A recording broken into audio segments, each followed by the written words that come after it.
Okay, so the Newburgh conspiracy happened during the American Revolutionary War, right after our gigantic victory at Yorktown, which pretty much sealed our independence from Great Britain. The war was still going on. The problem was Congress was fighting over whether or not to pay the officers in the Army. They were going to pay them, they just weren't sure how. And the pay was months in arrear. Imagine working 2, 3, 4, 5 years and not getting paid. Plus, the Congress had changed different plans. Some plans said they would pay them half of their pay for the rest of their life after the war. Some plans offered a lump sum, but nobody was getting paid. So a lot of the officers in the U.S. Continental Army petitioned Congress, wrote a letter, and a lot of them signed it, so Congress couldn't ignore it, and, complained about the lack of pay and said they would take a lump sum, just give us, our pay in one shot, and we're good. Congress kind of didn't decide what to do. Congress back then, while full of great men, was a lot like Congress now.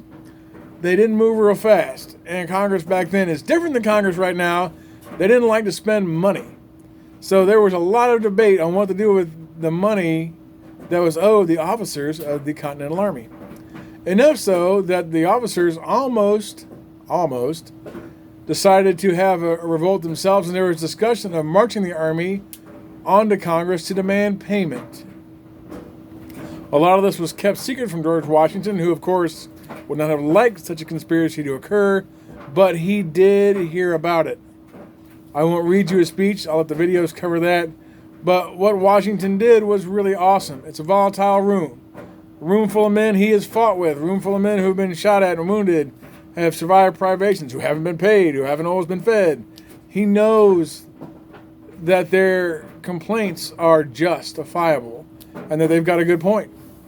But he knows that if the military takes over the government, then the revolution would be for nothing.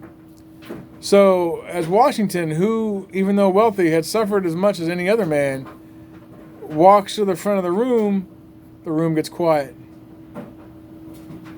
Washington's real hair, not his wig, his real hair is gray. He's gone gray fighting this war. He's lost a lot of sleep fighting this war. His health isn't as great as it was when the war started. He's got something written up to read to the officers.